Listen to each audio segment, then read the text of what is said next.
everybody out there. How y'all doing? Welcome to Legacy Life Prep Podcast. So today I have some special guests, Michelle and Miss Denise. Now I gotta tell y'all the backstory because we all met doing primary life insurance, right? Mm-hmm. So I came through Michelle, and Michelle introduced me to Miss Denise. And ever since then, we've been sisters ever since then, including the Ladies League of Baltimore. Miss Michelle right here. Yes. After that, y'all need to talk to her, all the ladies on here. Right. So after that, it's been a sisterhood. So this podcast, I wanted to introduce other life insurance agents who can tell that aspect about life insurance. And I will start with Michelle introducing herself. All right. My name is Michelle Daniels, and as Carlotta mentioned, I was a life insurance producer at one time, and now I'm just in the referral life insurance producer business where I'm just making referrals. However, I did spend at least 4 years producing life insurance, so I'll come from that perspective and what I've seen while I was writing policies and after. Okay. Mm-hmm. And Miss Denise. So, hello everyone. I am Denise, and I've actually been in the industry for 17 years now. So, I am just going to come from what I believe that life insurance is during that time we speak. And any other questions that Carlette might think she Because y'all know I had my questions. Oh, my questions down. I love it. Freestyle. You know, I'm a great interviewer. I don't know if I'm good at it being the interviewee. That's a big difference for me. Look, We're going to try this today. You're on the other side. I'm on the other side. Let's see how this feels. You're on the other side of the fence. So, I started off with your introductions. Now, I'm going to ask Michelle first. When you were doing life insurance, what made you get into the life insurance industry? Wow. I stumbled upon Miss Denise somehow, somewhere. I don't know if it was an ad or if it was Facebook. I'm not 100% sure now, but I know we wound up talking, and I actually went to her office and sat down and talked to her. And what I said to her at that time was I wanted to be a millionaire. At that time, I was on this road to being a millionaire, and I still am, but my focus is not necessarily on money, but on people, right? And doing the right thing by people. So that's what basically got me into the life insurance business, Miss Denise telling me how I could help people. And that is my primary and only goal in life, is to help people. And so I want to do that in business, in my personal life, everywhere. But I believe that life insurance helps not only people, but generations. So not individuals, but generations. So that's what got me in the business. And that's why I still make referrals today, even though I don't have the time to actually write policies. Yourself. Mm-hmm. Okay, awesome. Yeah. And Miss Denise, how did you get started? Okay, well, let's see. I actually got started, like I said, 17 years ago. And I really got started because I was introduced to the whole financial concept from my nephew. Mm-hmm. And what I found out was that I was actually being taken when it came down to life insurance. Mm-hmm. So I realized that as a people, there's a lot of things that we just don't know. Yes, and I realized that I could do better, and I wanted to do better, and wanted to find a path to help do that, and not just for me, though, for everybody else out there. We were seeing too many GoFundMes, even way back when, and too many people passing away, and their families were just devastated, and it didn't have to be that way. And it was like that simply because most of the time, they're just not educated. Exactly. Yeah. And so they needed the education. So that's why I started. Yeah. Okay. And back in the day, it may not have been GoFundMes, Miss Denise, but it was fish fries. They would get that money together to bury, their loved one. And I just like to say it's already a devastating time, right? And to have to worry about money just makes it even worse. I mean, it is 10 times worse if that's the case. Yes. And I got started because I was introduced by Michelle for the second time. The first time, I'm going to be honest, when I got started, it was for money because I was young. I was like 19. At that time, it was like, oh, I can make a little bit extra money. But the second time, once you get into it, you get a better understanding of what it is, and you're helping people. The aspect of helping people financially is what got me. It's like, okay, I need to be doing this because I like to help people anyway. Anybody that know me know I'm always about supporting the next person. So that's how I got into it. And it is just something I just ran with after that. So yeah. Yeah, definitely. Yep. Once you know you can help people, and if you're in the business of helping people. Right. If you're in the business of helping people, then yeah, right. This is. And we got people commenting, so that's why I'm looking down, looking at my phone, because people commenting on here. And there she said, doing the right thing by people, right? Doing the right thing by people, exactly. Absolutely. Exactly. Absolutely. So, the second question, well, you may have answered. When you were an agent, how long were you an agent? I think it was 4 years, if I'm not 4 years? mistaken. Okay. Yeah, 4 years. And you were, you always said 17 years, and she's been in there almost 20 years, y'all see. Yeah. This is the person to talk to about everything. Yes, The good, the bad, the ugly, the ins Yeah. and outs. That's the person to talk to. 17 years, you've seen She's seen almost every scenario, possibility, you know. Exactly. So let's start with the next question. What do you think, Michelle, why do you think life insurance is important for everybody? Well, I think life insurance is important if you do not have money saved to bury yourself or your loved one. You don't have enough money, and I think a decent policy nowadays could cost you $20,000 off the break, but with bare minimum, right? I ain't even talking about the doves at this point, you know, and the celebration. If you don't have money saved, you need a life insurance policy. That's just the honest truth. If you don't have enough money in your savings account to bury someone that you love, you need life insurance. That's just my opinion. Okay, Miss Denise. Same question? Yes, same Great question. I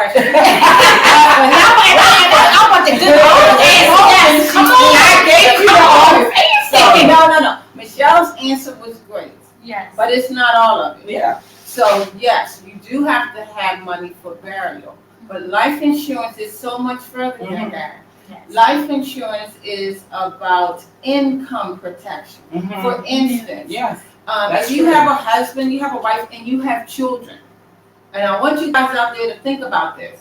If you die today, would your company continue, wherever you're working at, whatever you're doing, would they continue to send your paycheck into your family every week, every 2 weeks, every month, whatever it is?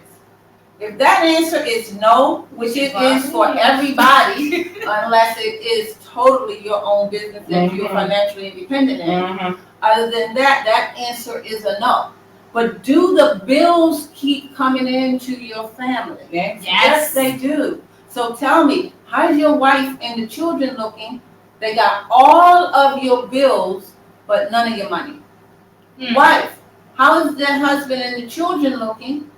And they got all of the bills and no money. And even for a single parent. That's true. How are our kids surviving? With grandma or auntie or cousin. And I've had so many people tell me that, well, my mother will take care of my children, my sisters will take care of my children. Yes, they will, because they love you. But the question is, can they afford to do that? They are barely taking care of themselves right now. You know, most people are living paycheck to paycheck. So they're barely able to do that. Now, all of a sudden, they have all of this extra burden. And if you can prevent that, I believe it is our responsibility to do so. Yes. Listen, so you want to know, that's a great question. And that's a great answer, because it's the truthful answer. And most of us don't think about that, because we just are in the day-to-day survival, pay the bills this month, this year mentality. And none of us even want to think about not being here. Not being here, exactly. Not being here. But we know plenty of people, people who have left here, and their kids are still here, their family is still here, and they still got to be taken care of. And a lot of times they suffer. And not just life insurance, but have a will as well. You have things. Have a will. Anyway, I know. And I'm going to piggyback off of what both of y'all said, because as she said, the income protection part, that's the most important, I feel, because like you said, if you die today, Mhm. that money you was getting from your job is going to stop. What do you have? Not only that, with savings, like Michelle said, are you investing anything? Are you investing your money somewhere? Because if you're not, then you definitely need to have some life insurance because you're not investing your money into anything. You know, as they both mentioned, there's people living to paycheck to paycheck. There's inflation everywhere. You can think of milk done gone up, gas done gone up, BGE, housing costs, every small and big thing you can think of has went up. So just think if Even Amazon went up. Listen. Even Amazon, listen, hold on, because I looked at my Prime the other day, was like, wait a minute, Wait a stop minute. charging When Amazon Prime go up, we in a recession. We in inflation. Amazon and Netflix, all that stuff went up. I'm like, wait a minute, what's going on? You know? So with everything going up, if the breadwinner was to pass away, how y'all gonna keep take care of your responsibilities? Some people not only have children, they have homes that they own, they have businesses and things like that. So it's like it's an income protection. It's something I feel that if you're not investing your money into somewhere, you definitely need to have some type of policy on yourself, on your spouse, on your children, grandma, grandpa, cousin, aunt, uncle. Everybody need to be tuned into Let's that. just say everybody. How about everybody? Everybody. Well, the question becomes because it is income. Because you think about even people, millionaires, billionaires, they got like they got nice size policies. You know, because they understand the No, income y'all favorite protection. rappers and everything. The They income got protection insurance. of it. Yeah, they Trustability. understand that. They understand that. They So the definitely question understand. simply is, how many people out of 100 are going to die? Everybody. That's right. All 100. Trick question, That's right? just a definite, you know. Everybody's going to die. Just Everybody like the way will everybody's die. born, everybody has to go. Listen, You know, everybody has to go. listen. Mm-hmm. Okay, so we did. What do you think? Why do you think life insurance is important? I'm going to start this with Miss Denise. What's your take on GoFundMe when it comes to life insurance? Well, GoFundMe is not a life insurance policy. You look on my Facebook, you'll see that often. GoFundMe is not a life insurance policy, and the lottery is not a retirement plan. So that is just simply not. So think about it like this, because it nationwide, it actually costs about $15,000 to bury someone. Yes. A lot of times when people do GoFundMes, they might get $2,000, $3,000 to help with that process. Mm-hmm. So, but you could spend a few dollars a month and avoid GoFundMe. Exactly. And so it's, first off, it's not fair to the families that have to do the GoFundMe because they don't have time to grieve right now because they're trying to figure out how they're going to get this money to bury this loved one. I've seen it happen to a lot of people, and it's not pretty. It's not at all. So they're grieving. They have this loved one that's passed away, and they don't have any idea as to how they're going to do it. And now they have to put GoFundMes out there. And GoFundMes don't get as much money as we think they do, or as people think they do. That's number one. Number two, you have a lot of GoFundMe scams right now today. Yes, she did. So a lot of people aren't going to even donate to it because they believe it's a scam, and they see that it's a scam. And number three, it simply don't have to be. It can be avoided. Education will avoid it. I believe that if our people, period, knew better, they would do better. Exactly. And the thing is that they just don't know. There's only 3 reasons why people do not have life insurance income protection. The first one is that they just didn't know. Mm-hmm. Number 2, they did know. They just thought, oh, I'm going to get it, and they never got around to it. And number 3 is because they think it costs too much. Exactly. And if any one of them are the situation, you need to talk to someone about it. Exactly. And same question for you. What's your take on GoFundMe? I think it's pretty much the same. I think that GoFundMe is a great tool or a great app, when you're trying to pool money together for a particular reason. But when people rely on it, it's almost like abortion is not birth control either, or right. A good way to avoid having a baby or pregnancy, exactly. But so many people sometimes use it as birth control, right? And I think GoFundMe is used in the same way. It's a great opportunity if tragedy happens to get support and and get what you need, and people had. But I don't know if I want to bank on that, Right. for my family, Right. or that people will even be at a place where they can. Because the time that we live in right now, most of us that are in the middle income bracket, we can't afford to do much of anything Exactly. extra. I mean, even contributing to things like GoFundMe and things like that. People looking at it twice, like, who was it? Who? Yeah, like, who?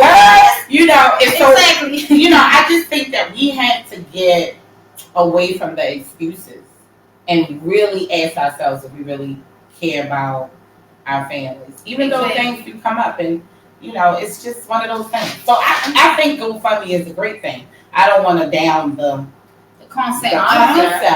But when people start to rely on that, it's like you look at that. That's what I was going to say. For Mhm. me, it's when people rely on it. Mhm. It's like, you know what? If I pass, my friends and my family can just do a GoFundMe. That shouldn't be your take of. Oh, if you pass away, I just know I have you heard that in the field? Yes, wow. I've heard that. I've heard. Well, some they can pass around the hat. I've heard that they will figure it out. They can do a GoFundMe. Now I feel as though for people that just aren't aware of the importance of life insurance, so sometimes they don't know the importance, so they have to GoFundMe because they didn't. Nobody ever taught them. They don't have anybody that come. But those, because I have people that I know personally, and I'm like, why did this person even have a GoFundMe? I know they're not broke, so the broke is not about the finances. And you start thinking like, what on God's green earth will have this person having a GoFundMe? Why don't you have a policy? Uneducated, and then those who are educated and just choose not to do the right thing, and then bam, they pass away, and they like, family is like, well, we got to do a GoFundMe because we don't know if they had the money, or we don't know if they have a policy, everything. So denial can be a great comforter. Oh yes, and that's what we deal with a lot of people. Denial is a great comforter. It could be your best friend. And denial will talk to you like denial is right. Okay? You get what I'm saying? And a lot of people are comfortable in denial. Because denial allows you not have to take action, not have to take responsibility, not have to. And that's what a lot of people don't want to do, is take responsibility. And so I just think that when we hear that, that's shocking me that people actually say, listen, I'm like, I've heard everything. No, I thought I heard everything in the field, but nobody said that to me. I've heard, even from having clients, I've heard the client tell me they got to stop their policy because they can't afford their cigarette habit. So listen, when I say I've heard it all, well, like I said, denial, that's what I mean by denial can be your best friend if you allow it. But really, denial should be your worst enemy. It really should be something you fight to not have, or to not be in denial. So. Okay, got it. So we all on the same page when it comes to GoFundMe. Yes, it's okay, it's good, but not when you're relying on the GoFundMe. That's when it's like, no, you should have something in place for your family. So we all on the same page. And I'm gonna start with Miss Denise for this one too. Should people have policies outside of their jobs? Oh, absolutely. Absolutely. Now that's huge, guys. So I want to say this to everybody out there that has a group policy through your job. If your job is giving it to you, excellent. But ask yourself this. First off, who owns your policy? Number one, it's not you. So if you don't own it, what rights do the owner actually have? So the owner has the right to change it, to do whatever they want to do with the policy. But bigger than that statement that I just made is written in your certificate.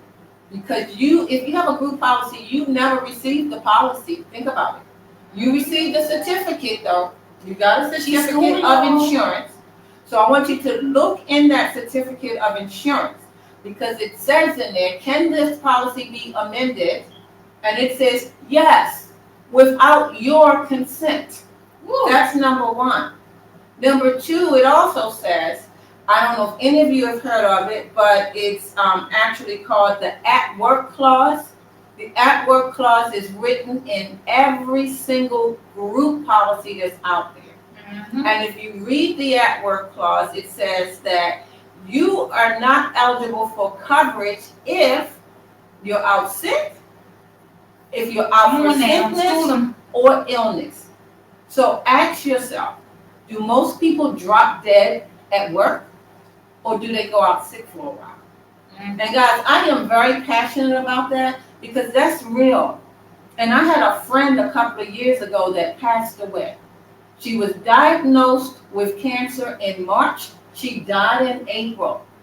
And the company that she had been with, and remember, it's not your company because they're not the insurance. Tell them how long she was there as well. She was there 30 years. She died in March. She was diagnosed with cancer in March. She died in April.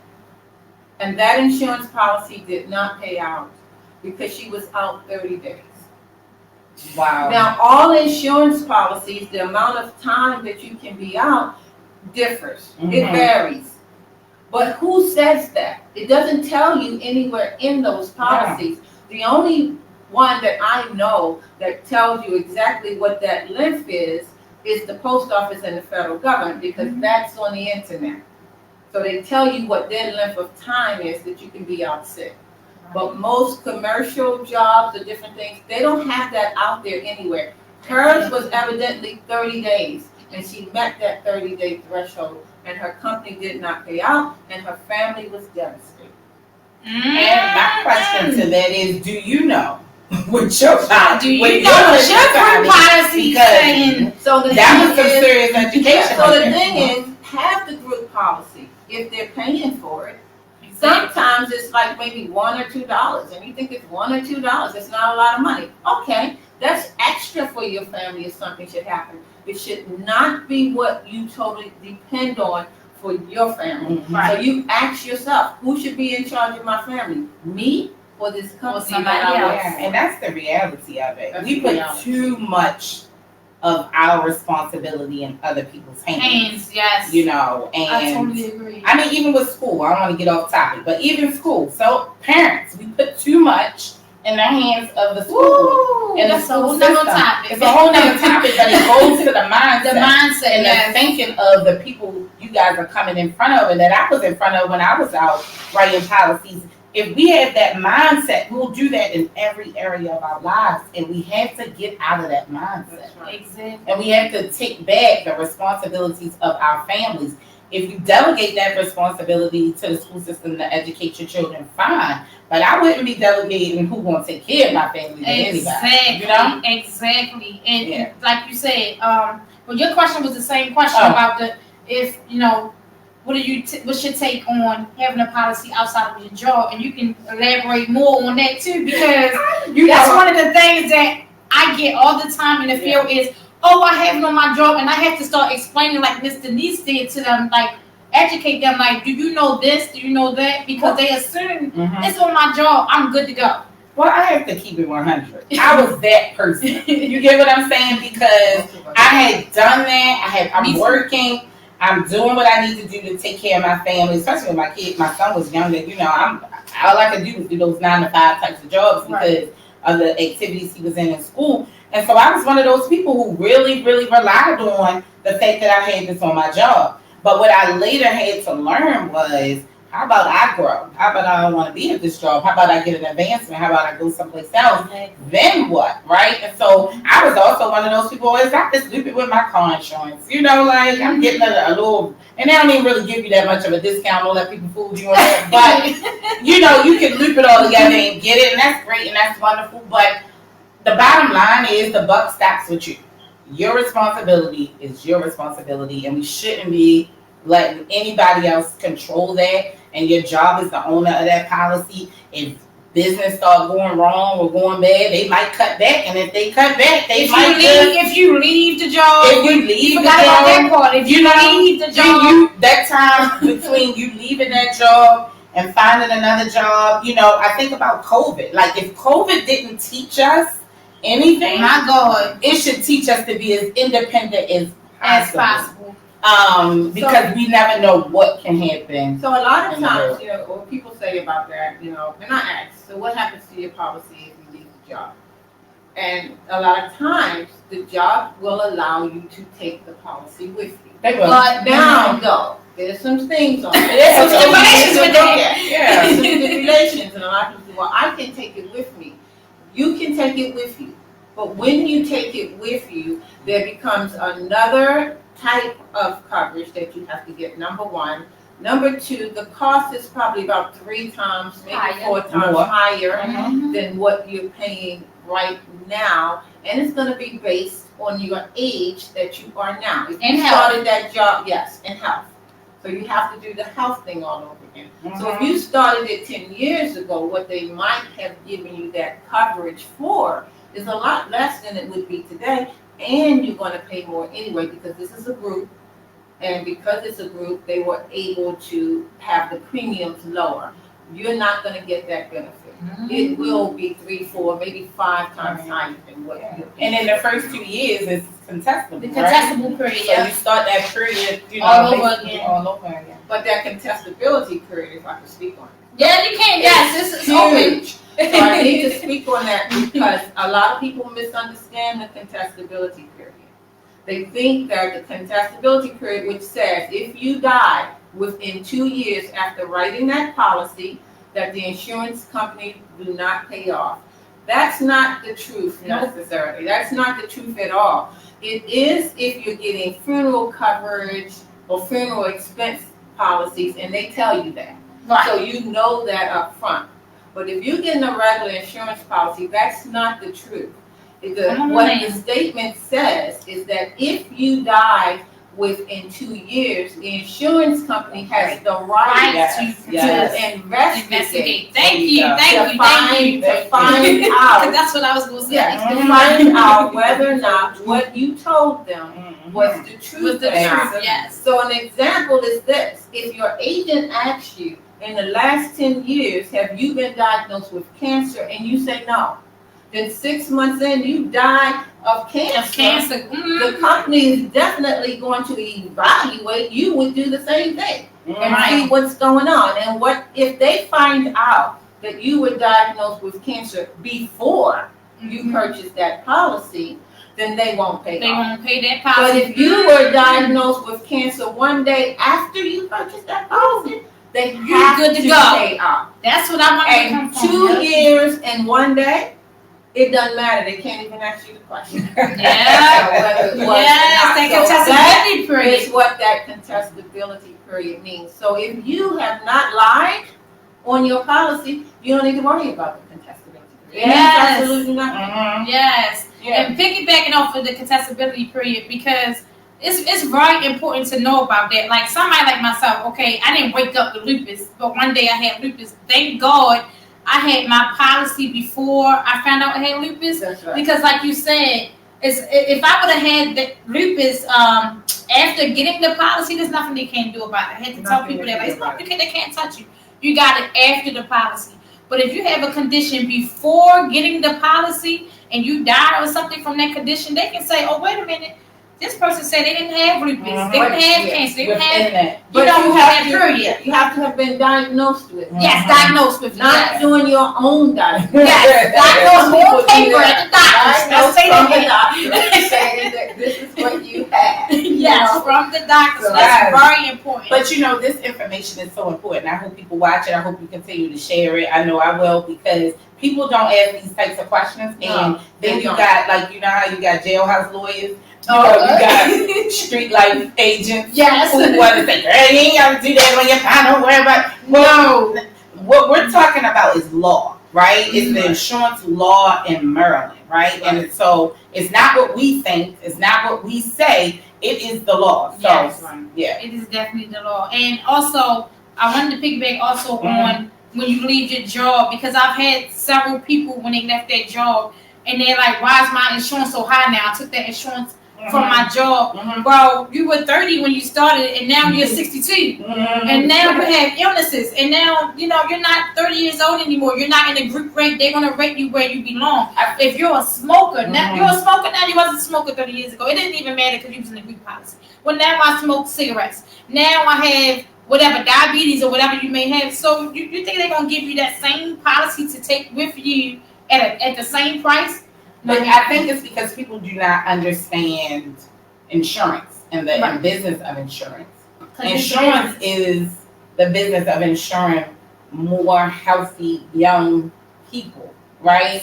And so that's why if you are older and have health problems, you're gonna pay more because You're you're more of a risk at to risk. the insurance company, meaning they're gonna have to pay out possibly for someone older with health problems before they would have to pay out for somebody that's younger and Exactly. and so that's why you pay more because you're more of a risk. I don't think people know that. They don't. Yeah, they don't really understand that. And that's why I always educate first. I be on the phone, but sometimes we be talking for a long time because we get into the education part. And they're like, oh, we've been on the phone for an hour. Well, I don't mind because I'd rather educate you first of what you're getting yourself into versus this is your quote, what you want to do. I'm not that agent of this is your quote, now what you want to do. And no, I to have be to honest, school. that's how the old school agents were, right? And they used to come around insurance and just collect the money, you know. But I think what they lacked, which is what our generation is dealing with, is the education. The education. See, grandma and them understood the importance of life insurance. They just didn't teach. And they didn't understand either. You know, they and so understand that's the the importance, part. but they didn't understand the They policy. didn't understand Yes, they didn't understand. They didn't understand the policy. They understood the importance. Right. But I think what happens is if you don't teach that other stuff, people don't continue from generation to generation to understand Right. the insurance policy, and what you should or shouldn't do. Because schools don't even teach it. You know, like, you ever heard about insurance? No, and I think schools should teach all financial literacy. I think they should teach they should life teach all insurance financial and credit and everything, but they don't. Right. Yeah, that's a whole nother time. And that's another thing we delegate to schools to teach that we should be teaching our Right, children. exactly. Now, Michelle, I'm gonna start this one off with you. Do you see life insurance as just a bill, or do you see it as an investment?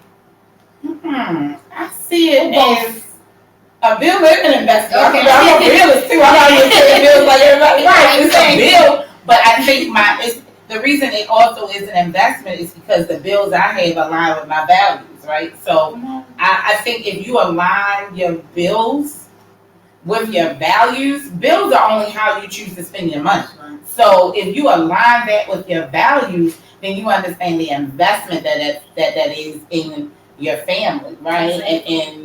And the betterment of your family, right? So I think it's both, but I think that no matter what the bills are, whether it's life insurance or a savings plan or retirement or even cable, it should align with your values. Right. You get what I'm saying? For real. Because I had to realize Xfinity don't align with my values any longer. So you had to get rid of it. This month they gone. Exactly. They gone this month. But I think that's really where. See, for me, it's more, and y'all know this is the work I'm in. I'm into the mindset because I think that's where real change happens. And the only way to change the mindset is to educate yourself, and that's why I'm happy to be here today, just talking about this. Okay. Yeah. Now, the same question for you. Do you see life insurance as just a bill or an investment? Okay, so the way I think about that is that cost is only an issue in the absence of value. Ooh. So Okay. we don't think about the cost of anything that we think is valuable to our lives.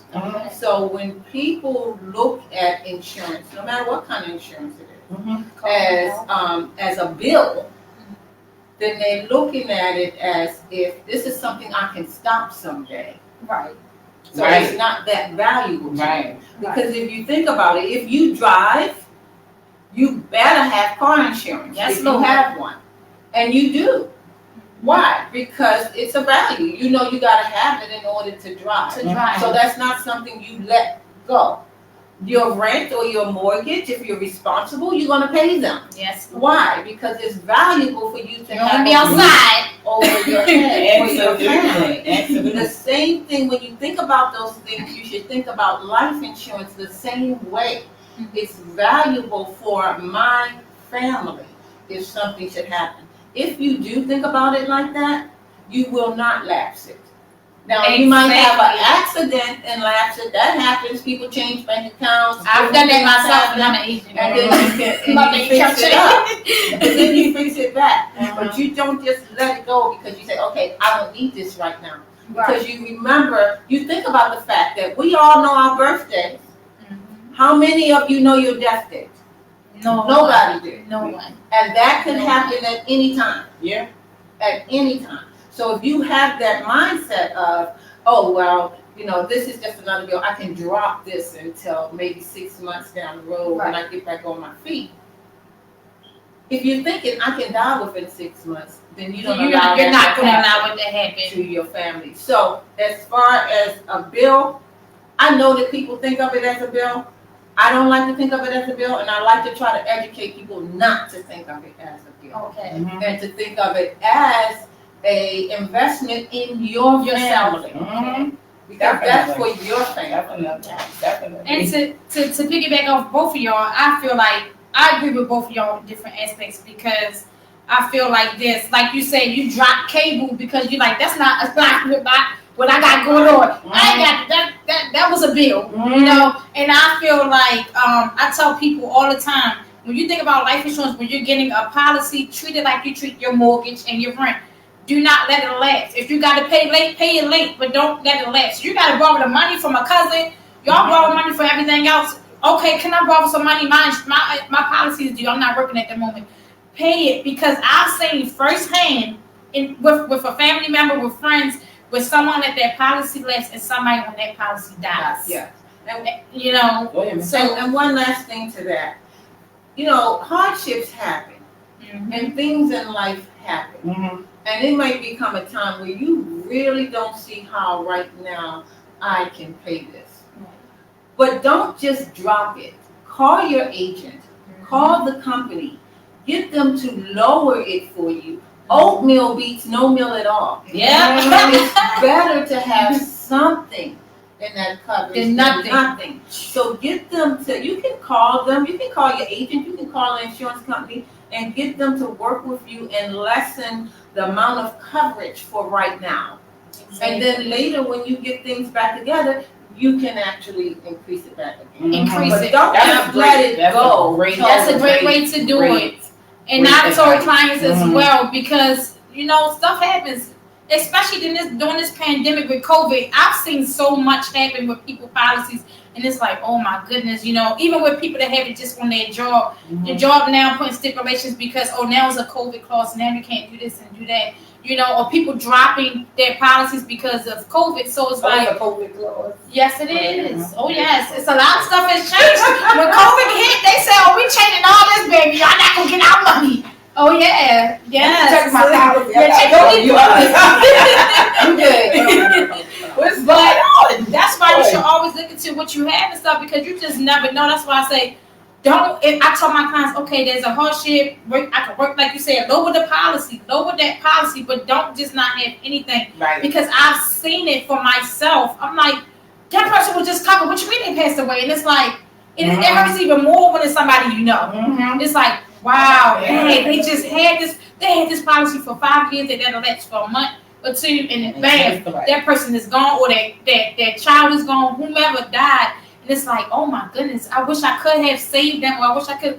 But that's why we're educating, because the more we educate, the more people will understand.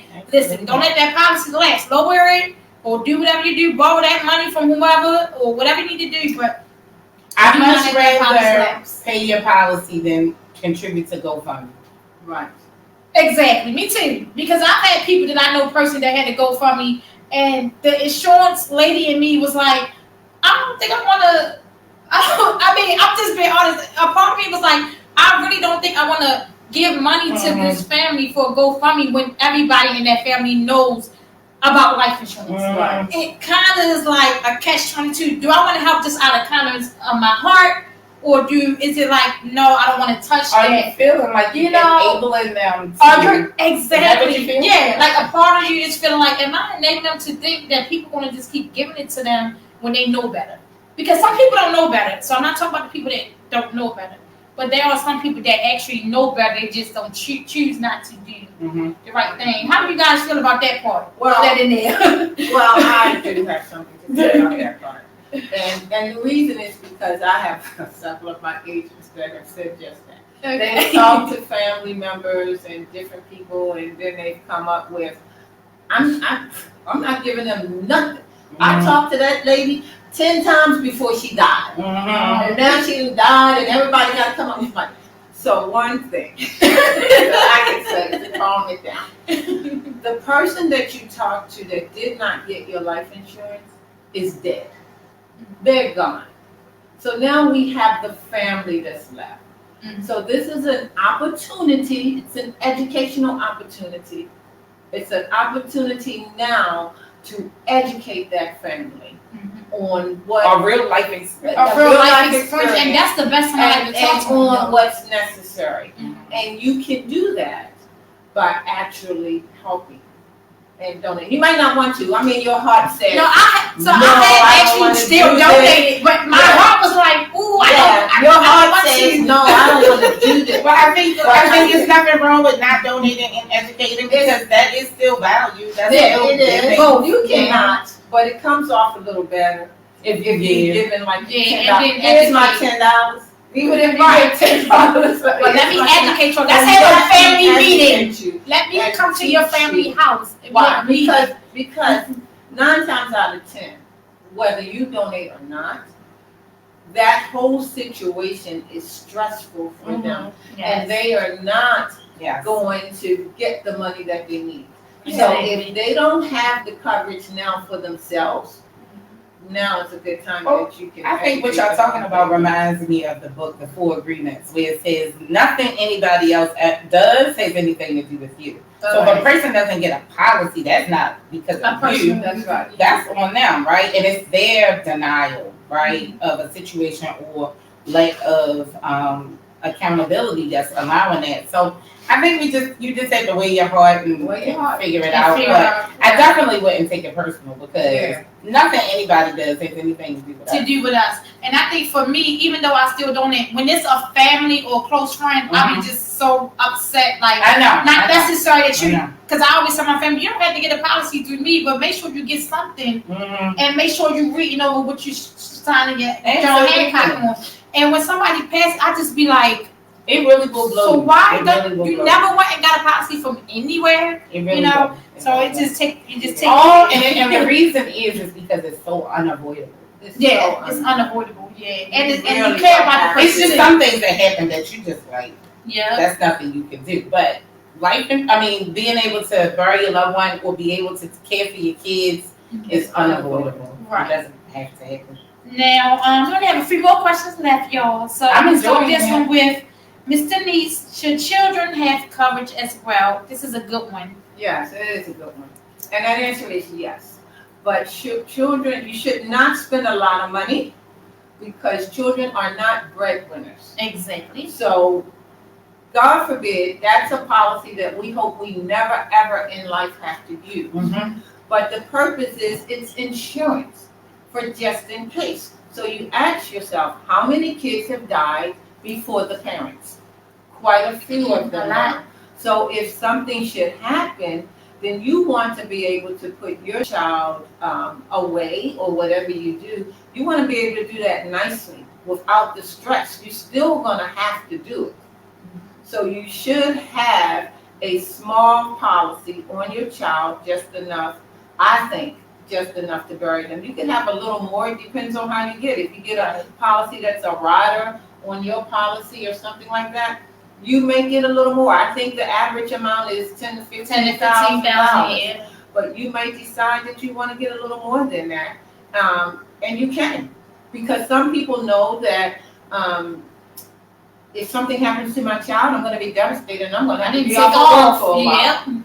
So then you have these funds that's going to be able to help you with that. But I think that people should definitely have, especially in this day and age. A lot of people children are dying before them. Yes. I can speak on my family alone. The kids are dying. We're burying young people under 40, under 25, under 21 before we bury the 70 to 80 and 90-year-olds. So it's definitely. And another reason is that if you get a policy, a small policy, don't let any insurance agent talk you into getting a huge. I had to talk to a young lady once. She had $100,000 policy on her 2-year-old, and she had a $10,000 policy on herself.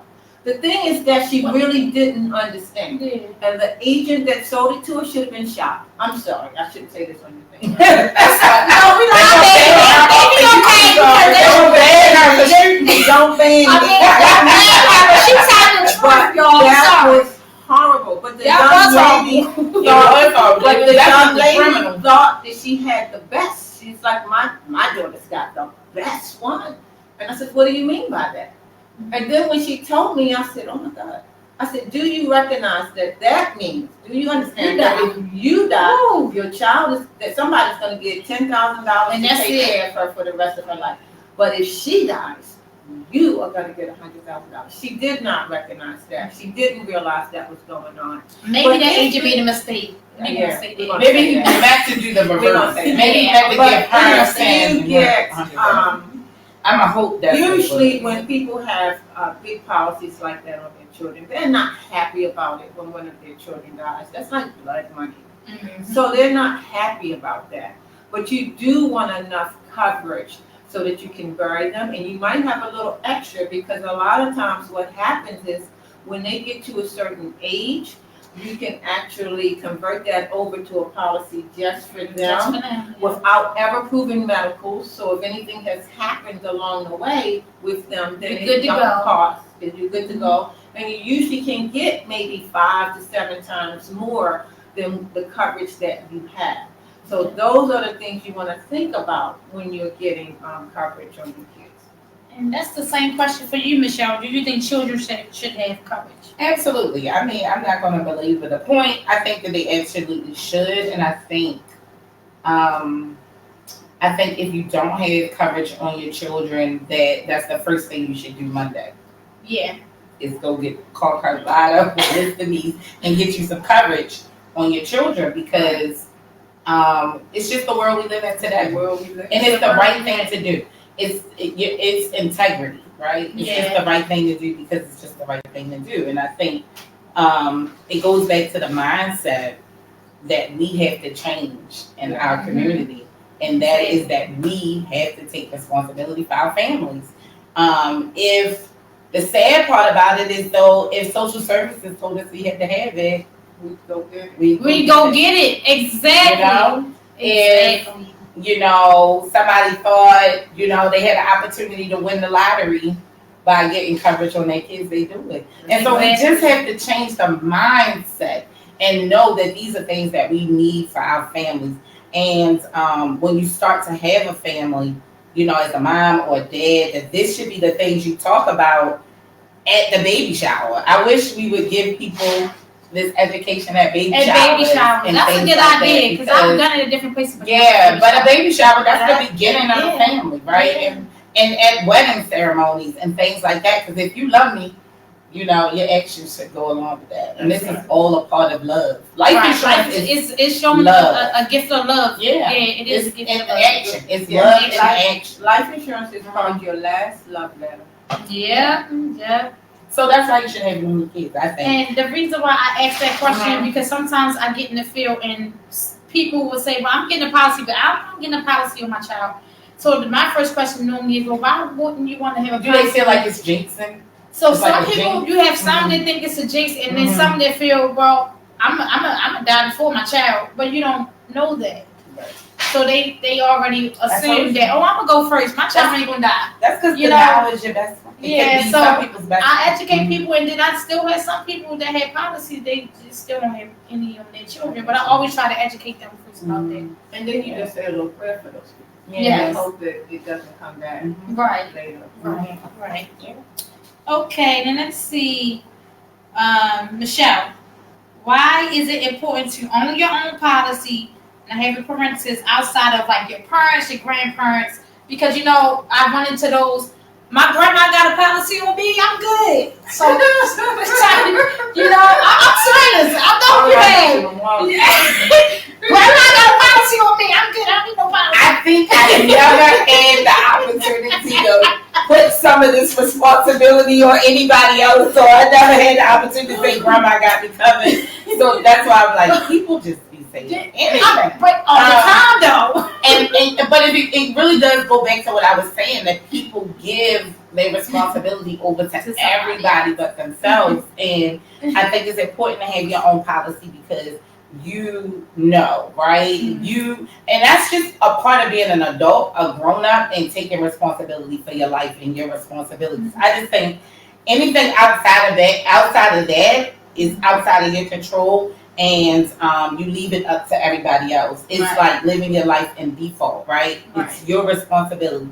Take accountability for your life and your family, right? So all the excuses, let them go. This is just real life. Like, let them excuses go and get your own policy, because if something happens to grandma, or you thought you was on grandma policy, but grandma actually took you off that time y'all got into an argument, you ain't bring the potato salad to cook out, and she took you off that policy, man, and she just didn't tell you, you know, or you didn't get, you know, you never know why people, I mean, I'm using that to be funny because I'm just goofy, but the real reality is you don't have any control and you don't know. Just like what if grandma didn't pay it and you thought grandma handed it? Grandma really didn't pay it. I've had that before though. I when you thought the mother was paying it the whole time. The mother was not paying it for the, you know, or that you were giving your money to somebody and they were supposedly paying it for you. You don't need to be doing that either. If you don't know and you're not paying it, you're almost as if you don't have it. You need to be in that mindset of I don't have it. That's like your job. You know, same thing I say with the job. Mr. Denise, the same question. Why should you have your own policy outside of mama and papa? Now are these young people saying that? No. They're not 20 years old. I ain't saying this. Yeah, they're 40 sometimes. Yeah, 40, 50 years old. Y'all know y'all wrong. So the thing is this, guys. When they tell me that, I laugh. I say she sure do, because it's smart mama. Smart grandma, because they have coverage on you because they don't think you're responsible enough to do it yourself, number one. And not necessarily that. It could partially that, but partially because they just don't want to trust because they don't know what's going to happen to you. So they know that, God forbid, if you do die, that people are going to be looking at them to bury you. So they have their own little policy on you. But most of the people that say this are grown-ups with families. So your mother has a policy on you for her. It's not for your family. It's for her. So that, God forbid, if you die and she has to put up some money, she can bury you. It's not enough to take care of your family. She's thinking smartly about burying you. Right. So if she has that, do you think for real that she's giving that to your family? If something should happen to you? No. That's number one. Number two, grow up. That's how it is. Grow up. You are the adult. That's what I was saying, basically, and all that I was saying. She giving it her grow up, because I hear from 30 and over. Yeah. It's not the 18 and 19. It's the older people. And I be like, what? Yeah, my grandmama got me a policy when I was sitting. Oh, you're 35, boo, but okay. Okay, that's and just like they said, you are not even certain that they really still have it. There's a lot of people, parents that have coverage on their children, and I think they're very smart. And I'll tell a lot now today, especially the ones that know that their kids don't have coverage. Then if you are thinking about that, you make it your responsibility to get someone done. Not a huge policy, just a small policy to take care of things if, God forbid, something should happen. Because if not, they're definitely going to be looking at you to do it. So, but people will be a daggone shame saying that. But they will pay Xfinity, and they will pay Hulu, and they will pay Netflix, and they will pay. How are all these things more important than you and your family? I don't understand it. I don't get it. All right. So we got like 5 minutes left, so I'm going to skip 2 of the questions because y'all know all 3 of us can talk. So I'm going to go especially about this topic. Yeah, this topic can go on and on and on and on. So 2 things I wanted to get out of. Why do you think, both of y'all can answer, why do you think age, health, and lifestyle play a huge factor in life insurance? Age, health, and your lifestyle. Why do you think that plays a huge factor when it comes to life insurance? I think we answered that a little bit before, but you go ahead. Yeah. Well, first off, the insurance companies base their cost on all of that. They have a projection. They know exactly how many people are going to die when. They know. And I mean, well, not when. They know within a certain time. They know the health issues that are going to come into play, and so they know all of that. So they project their cost on that. For you, the reason that age, health, and lifestyle comes into play is because of the risk. So if you're older, you're closer to death, and they know that they are more likely to have to pay out. If you have health issues, they know you're going to die. That I always like to make it like this, and I have given this example to people. Let's say you own the insurance company. It is yours. Because a lot of people say to me, when they're sick and they come and they can't get insurance, their mindset is, well, this is the time they should be insuring me. I'm going to pay my premiums every month, so they should be insuring me. So I give them this analogy. Let's say you are the insurance company. You own it. It's yours. And I come to you and I say, hey, I got this illness, that illness, that illness, that illness. I know I'm going to die soon. I just don't know when. But I want to send you $60 a month.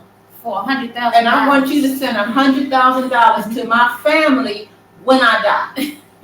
Are you going to do that? No. No. And that's what they look at me and say, no, absolutely. The insurance company is not going to do it either.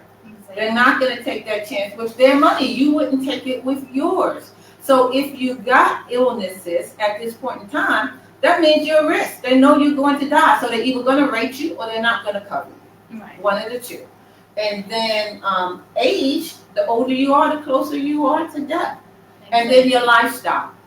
Now that's a big one because a lot of people say, well, what does that have to do with anything? Because if you're flying around all the time and you're the pilot, you will get rated. At risk. It won't stop you from getting coverage, but you will get rated. Why? Because you're in a helicopter, you're in an airplane, always flying around, and it's risky. Right. So they know that that is risky and it's more subject to you actually being taken out. Don't mean they won't cover you, they will cover you. And ultimately, though, lifestyle, what I was in the field, what I just dealt more with was people who had felonies who were denied for insurance and not understand. I can get families covered though, y'all. But that's a big thing. That's a big thing. You know, some insurance companies will rate you or deny you. Yeah. Another thing is if yeah.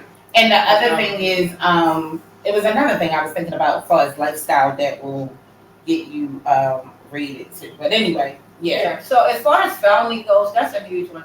Because most people don't know about the felony clause. And then they come out and they're totally shocked about it.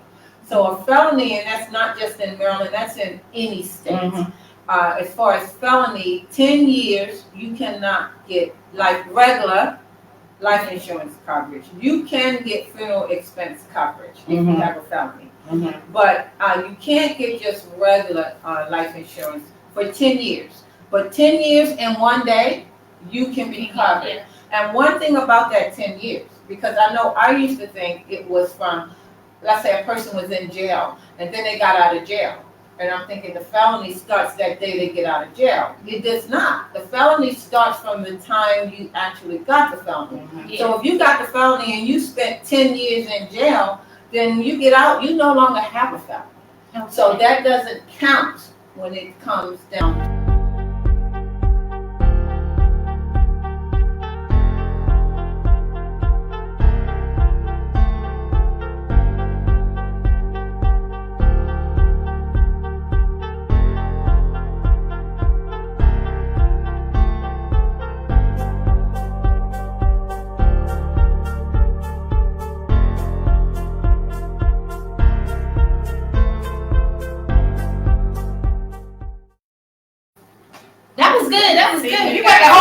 Yes, the whole hour. See you guys. You can talk about Yes. So that was go it. On and on and on. That was that it? Was we still on? I don't know. Are we still on? So if y'all didn't catch the last 30 seconds, if we still on, our last thing was the tips for our listeners, and that was to just tell Get y'all life to get life insurance, get covered, tell your family, tell your friends, everybody needs to be covered. Everybody should have some type of policy that's good for them and their family when the time of need is there. So that's it, guys. Y'all have a good day.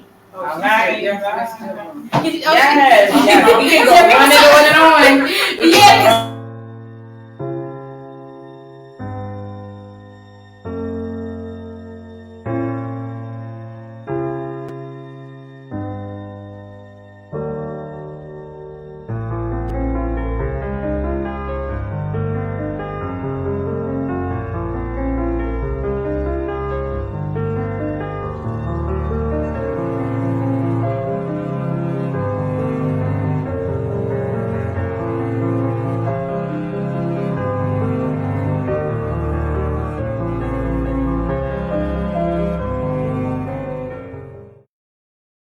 Allow us at Eddie B Productions to capture, create, and celebrate all of your greatest moments.